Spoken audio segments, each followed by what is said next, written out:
Bonjour, je vous propose la correction des exercices sur le chapitre 10, émission et perception d'un son. Alors on va commencer par faire le bilan des formules à connaître dans ce chapitre et en fait ça va être très limité puisque des formules, il n'y en a qu'une. La formule que vous avez à connaître, c'est la formule qui relie la période, grand T, d'un signal périodique à la fréquence. Cette formule c'est quoi? C'est la période, c'est l'inverse de la fréquence. Quand on utilise cette expression, cette formule, la fréquence, elle est exprimée en Hertz et la période, elle est exprimée en secondes. Cette formule, on l'utilisera quand on nous donnera la valeur de la fréquence et qu'on cherche la valeur de la période.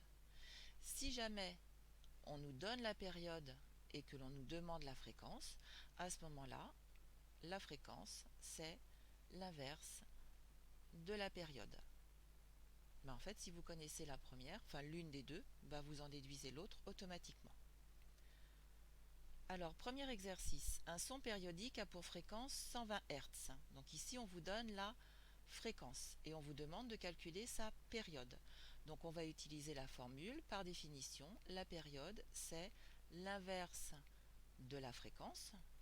Donc si on fait l'application numérique, ça va nous donner t égale 1 sur 120. L'affichage calculatrice vous donnera 8,33, encore un 3 fois 10 puissance moins 3. Sauf que là, si on regarde les chiffres significatifs, dans 120, il n'y en a que 3. Donc dans le résultat, on se limitera aux 3 premiers.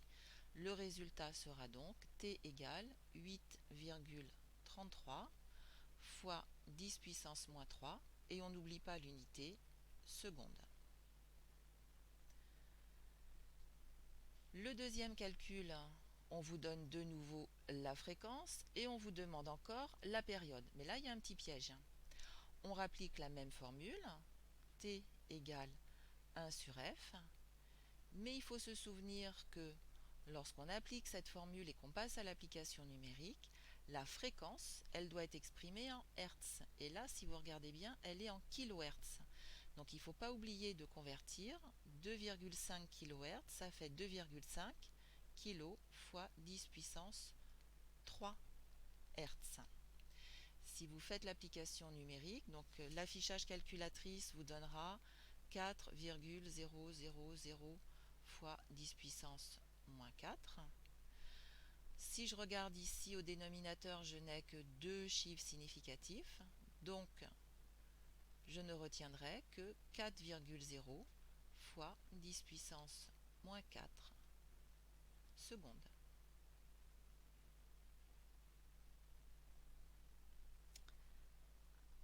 On passe au deuxième exercice, la mouche. Calculez la fréquence, donc on vous demande la fréquence, d'un battement d'aile de mouche dont la période est, donc cette fois-ci on vous demande la fréquence, donc vous écrivez que par définition f, c'est égal à 1 sur t. F, ce sera donc 1 sur 1,7 fois 10 puissance moins 3 secondes. Pas de conversion à faire. Vous faites l'application numérique. Ça va vous donner, alors je le note une dernière fois, après je le dirai à l'oral mais je ne l'écrirai plus. Ça vous donne affichage calculatrice 5,882 fois 10 puissance 2. Ici, seulement deux chiffres significatifs, donc là, je ne prendrai que les deux premiers. Comme après ce 8, celui-là, j'ai un autre 8, la valeur que je retiendrai pour la fréquence, ça sera 5,9 fois 10 puissance 2, et on n'oublie pas l'unité Hertz.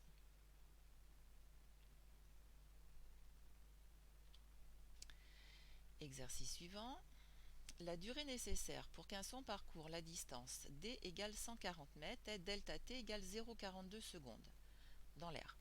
Calculez sa célérité en mètres secondes moins 1. Alors, je vais noter la réponse ici, réponse à la question A. Donc la célérité, c'est pareil que la vitesse. Par définition, une vitesse, c'est une distance sur une durée. Donc si je passe à l'application numérique, ça va me donner la distance 140 mètres. Je suis dans l'unité légale. Divisé par 0,42 secondes, c'est aussi l'unité légale, donc pas de conversion à faire, ce qui va me donner V égale, alors affichage calculatrice 3,333 fois 10 puissance 2, au niveau du numérateur 3 chiffres significatifs, au niveau du dénominateur je n'en ai que 2, donc je vais conserver que les deux premiers, 3,3 fois 10 puissance 2 mètres secondes moins 1. Calculez maintenant sa célérité en kilomètres par heure. Alors, on va faire une petite parenthèse.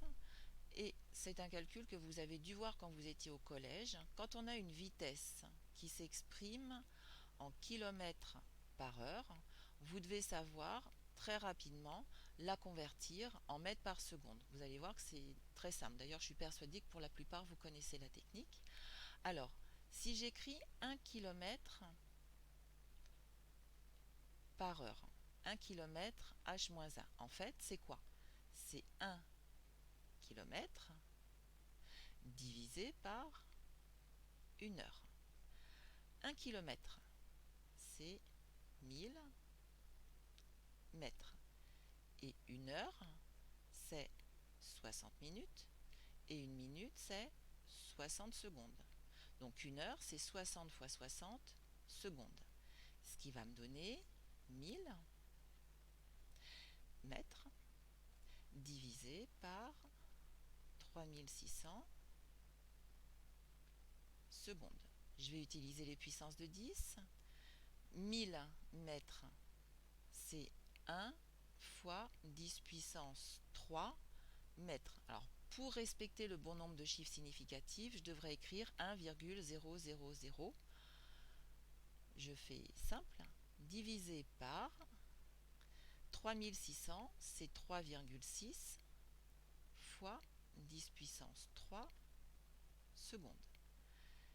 10 puissance 3 au numérateur, 10 puissance 3 au dénominateur, ça se simplifie. Et il me reste 1 sur 3,6. C'est tout pour les valeurs numériques. Et au niveau des unités, il me reste mètres divisé par seconde. C'est-à-dire 1 sur 3,6 mètres seconde moins 1. Donc, ce qu'il faut retenir, c'est que si on a une vitesse qui s'exprime en kilomètres par heure et qu'on nous demande de la convertir, cette vitesse, en mètres par seconde, on va juste avoir besoin de diviser la valeur obtenue par 3,6. Par contre, si j'ai la vitesse en mètres par seconde et qu'on me demande sa valeur en kilomètres par heure, là je vais multiplier par 3,6. Vous avez juste ça à retenir. Ce n'est pas du tout utile de refaire la démonstration que je vous ai faite. Donc si je reviens à la question précédente, ici j'ai la vitesse en mètres par seconde. On me demande sa valeur en kilomètres par heure. Donc, qu'est-ce que je vais faire? Je vais multiplier par 3,6. Et ça va me donner, donc, soit,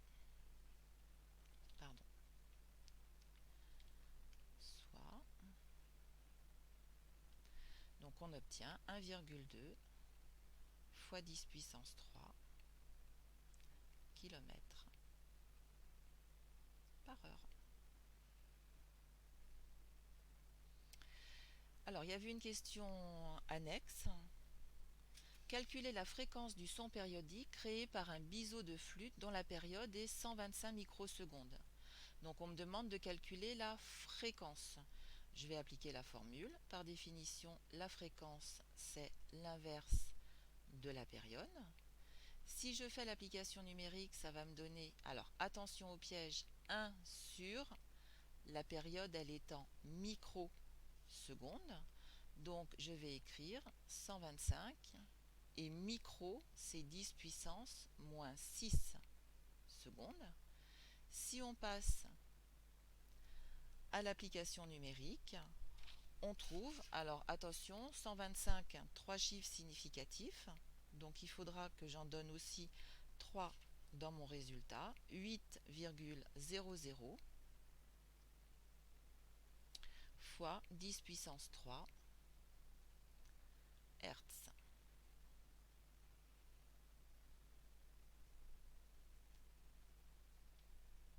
Donc ça on l'a vu. Alors, un exercice beaucoup plus intéressant, puisque là il va y avoir une lecture graphique à faire. Alors, on vous demande de déterminer avec précision la période, donc la période grand T, du signal sonore modélisé ci-dessous. Alors déjà, si on regarde la courbe verte, on voit que cette courbe verte, elle se reproduit toujours de la même façon. C'est pour ça que ce signal, on le qualifiera de périodique. Et à partir du moment où un signal est périodique, eh bien on va vous demander de déterminer sa période. Alors, si je vous demande uniquement de représenter sur ce graphique la période, c'est très simple. Vous avez plusieurs possibilités. Première possibilité, la période. Alors c'est toujours une double flèche que vous devrez tracer à la règle. Moi avec la tablette, j'arrive pas à faire des choses bien droites. C'est une double flèche entre, première possibilité, deux maxima, attention, consécutifs, c'est-à-dire qui se suivent. Mais vous pouvez aussi la représenter entre deux minima consécutifs. Alors si on vous demande juste de la représenter, vous pouvez faire méthode entre deux maxima, méthode entre deux minima, il n'y a aucun problème. Sauf que là, ce qu'on vous demande, c'est de déterminer. Donc déterminer, ça veut dire quoi? Ça veut dire trouver la valeur. Et le problème, vous voyez que c'est une lecture horizontale qu'on va devoir faire et que l'axe horizontal qui est gradué, il est là. Donc, on va se placer pour faire une lecture précise sur l'axe horizontal. Alors, soyez attentifs, je vais dessiner et effacer. Donc, regardez bien d'où part ma double flèche et jusqu'où elle va. Si on veut représenter la période sur l'axe horizontal, admettons que je parte de ce point-là. Vous voyez qu'ici, la courbe verte, elle passe par l'axe des abscisses, elle passe par 0 et elle est croissante. Je vais me déplacer sur cette courbe et je vais chercher où je retrouve un point similaire. Je le retrouve ici. Donc la période, on peut aussi la représenter de cette façon. Sauf que là, comme je suis sur un axe gradué, je vais pouvoir très simplement lire sa valeur. Alors très simplement, regardez bien, pas tant que ça. La valeur va partir de 0 et je dois aller jusqu'à ce point-là. Donc je dois trouver l'abscisse de ce point-là. Alors on va voir, je vais l'effacer. Vous voyez, il faut trouver l'abscisse de ce point-là. Et c'est pas très simple, hein, parce que ça tombe entre deux graduations, mais est-ce que ça tombe pile au milieu ou pas? On ne sait pas trop. Donc on va être malin. Regardez bien, si on part de là et qu'on va jusque là, on a une période. Si on part de là maintenant et qu'on va jusque là, on a encore une période. Donc là, on a deux périodes. Pourquoi c'est intéressant de travailler sur deux périodes? Parce que ici, on est juste sur une graduation. Alors, ici, j'ai 1. Ici, j'ai 1,2. Donc là, j'ai 1,1. Donc là où s'arrête ma période, je suis exactement entre 1 et 1,1. Donc je suis à 1,05. Donc par lecture graphique, ce que je vais pouvoir dire, c'est que 2t, c'est 1,05 secondes. Et donc, je vais en déduire que t, c'est 1,05 secondes divisé par 2. Si on fait l'application numérique, ça nous donne 5,25 fois 10 puissance moins 1 seconde. Je vais pouvoir en déduire sa fréquence. Par définition, la fréquence, c'est l'inverse de la période. Si je prends l'inverse de la valeur qui est notée juste ici, je vais trouver f égale 1,90 et j'oublie pas l'unité Hertz.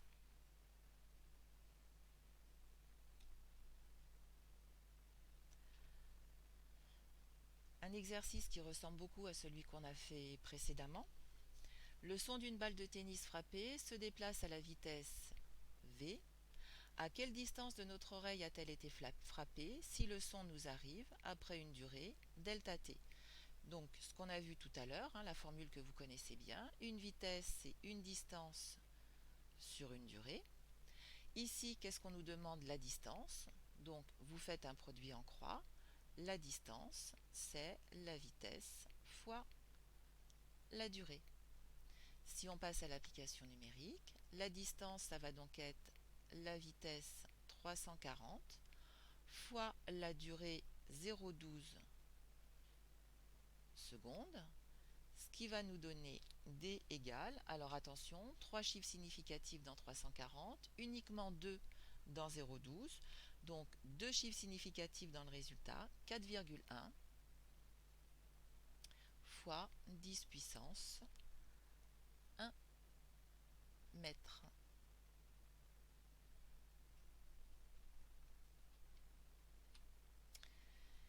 Exercice 22.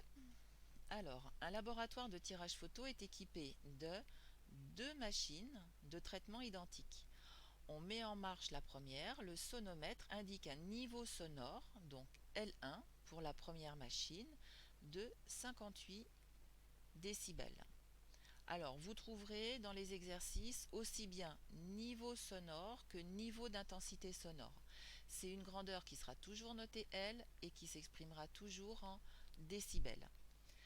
Alors, ce niveau sonore est-il supportable par les personnes qui travaillent dans le laboratoire?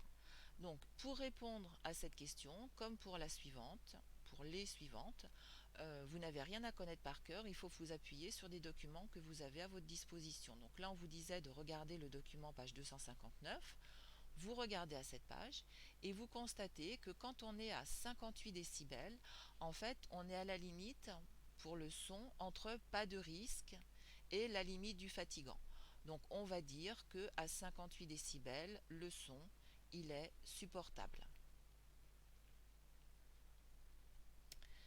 Deuxième question. On met la deuxième machine en route. Quel sera le nouveau niveau sonore? Alors, l'erreur à ne surtout pas faire, c'est de dire que si on a deux machines à 58 décibels, eh bien le bruit total qu'on entendra aura un niveau sonore de 2 fois 58. Si vous regardez l'info qui s'appelle Pas de malentendu, page 259, vous verrez que lorsqu'on a, comme ici, une machine qui émet un son de niveau sonore 58 décibels et qu'on met en route une deuxième machine qui a le même niveau sonore, eh bien le niveau sonore total, en fait, il n'augmente que de 3 décibels. Donc le niveau sonore total, quand on met les deux machines en route, ça sera 61 décibels. Est-ce que cela change les conditions de travail des employés? On revient au document de la page 259 et on voit là que à 61 décibels, eh bien, on passe dans le domaine du fatigant, des sons qui sont fatigants. Ça veut dire que les conditions de travail seront plus pénibles pour les employés. Quatrième question, le son généré par le moteur d'une troisième machine différente est analysé avec un micro et un oscilloscope. L'oscillogramme, c'est-à-dire la courbe verte que vous pouvez observer, est donné ci-dessous. En abscisse, une graduation, donc une graduation, c'est ça, équivaut à 5 microsecondes. Calculez la fréquence du signal. Alors, attention, quand vous avez un enregistrement tel que celui-là et qu'on vous demande de calculer la fréquence, vous ne pouvez le faire que si vous commencez par chercher la période, puisque la fréquence, c'est l'inverse de la période. Donc, on va commencer par chercher la période du signal. Donc, comme tout à l'heure, si je vous demande de représenter cette période, vous pouvez la représenter entre deux maxima successifs, entre deux minima successifs, mais là c'est assez difficile de lire les graduations. Donc nous, ce qu'on va faire, c'est qu'on va se placer sur l'axe horizontal. Donc à ce niveau-là, vous voyez la courbe verte, elle coupe l'axe horizontal et elle est croissante. Donc si je pars d'ici, je vais retrouver les mêmes variations ici. Donc la période, vous voyez qu'elle est représentée par une graduation, 2, 3, 4 et 5. Donc la période est représentée par 5 graduations et on vous dit que une graduation équivaut à 5 microsecondes. Donc 5 graduations, ça fera 5 fois 5. Alors je peux le laisser écrit comme ça, mais attention, j'obtiendrai un résultat en microsecondes. Donc ça me fera 25 microsecondes. Je vais le laisser écrit comme ça, mon résultat, mais vous devez bien voir qu'en fait, je devrais l'écrire 5 fois 5, 25, j'ai deux chiffres significatifs, je devrais l'écrire 3,0 fois 10 puissance 1 microseconde. Maintenant, je vais répondre à la question qu'on me pose, la fréquence. Donc la fréquence, on rappelle la définition, c'est l'inverse de la période. Et donc là, par contre, il faut faire très attention, puisque pour faire le calcul, il faut que la période soit dans l'unité légale, c'est-à-dire la seconde. Or là, elle est en microsecondes. Donc je n'oublie pas ici le 25, 10 puissance, moins 6. L'application numérique va me donner 4,0 fois 10 puissance 4 Hertz. Donc soyez vigilants quand à partir d'un enregistrement tel que celui-là, on vous demande de calculer la fréquence, il faut penser de calculer en premier la valeur de la période. Et enfin, dernière question, doit-on prendre en compte pour gérer la santé des travailleurs ce nouveau son qui vient s'ajouter aux deux précédents? Alors, si la fréquence, elle est de 4,0 fois 10 puissance 4 Hertz, en fait, ça fait à peu près 40 000 Hertz. Or, 40 000 Hertz, on est au-delà du domaine audible pour l'homme. Donc, ça veut dire que c'est un son qui fait partie des ultrasons. L'oreille humaine n'y est pas sensible, on ne l'entend pas, donc sans danger pour l'homme. Et enfin, dernier exercice, on enregistre 3 signaux sonores dont les périodes vous sont données. Indiquez parmi ces signaux ceux qui correspondent à un son audible. Alors audible, ça veut dire que l'on peut entendre. Dans le cas contraire, précisez à quel domaine des ondes sonores ils correspondent. Alors, le premier son, sa période T1, c'est 0,16 secondes. Si vous faites l'application, vous allez trouver pour la fréquence, donc vous faites l'inverse de la période, une fréquence de 6,3 Hz. Pour le deuxième son, la période T2, elle est de 1,8 fois 10 puissance moins 2, attention, millisecondes. Vous faites l'application numérique, vous allez trouver, alors faites-le surtout parce que là il y a une difficulté, il y a à la fois le 10-2 de la valeur numérique et il va y avoir le 10-3 du milli. Vous allez trouver 5,6 fois 10 puissance 4 Hz. Et enfin pour le dernier son, T3, la période 0,24 millisecondes. Si vous faites le calcul, vous allez trouver pour la fréquence F3 4,2 fois 10 puissance 3 Hz. Alors, maintenant, qu'est-ce que vous avez à connaître par cœur? Ce que vous avez à connaître par cœur, c'est que pour l'homme, les sons audibles, donc ceux que l'on peut entendre, ont une fréquence comprise entre 20 Hz, là on est dans le domaine des sons graves, et 20 kHz, donc 20 kHz, 20 000 Hz. Pour les sons dont la fréquence n'est pas dans cet intervalle, on ne les entend pas. En dessous de 20 Hz, ce sont les infrasons. Au-dessus de 20 kHz, ce sont les ultrasons. Donc le premier, 6,3 Hz, on est en dessous de 20 Hz. Donc celui-là n'est pas audible.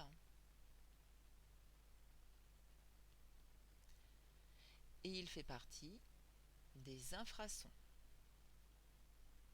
Sa fréquence est inférieure au minimum, 20 Hz.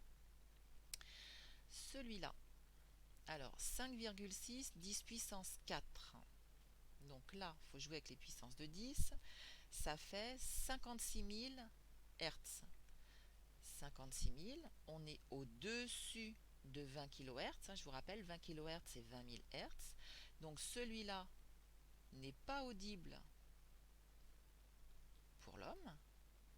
Et là, comme on est au-dessus du maximum, ce son-là fera partie des ultrasons. Le dernier, 4,2, 10 puissance 3 Hz, c'est 4,2 kHz. On est dans cet intervalle, donc celui-là sera audible pour l'homme. Et voilà. Voilà, la correction est terminée, à vous de bien la travailler.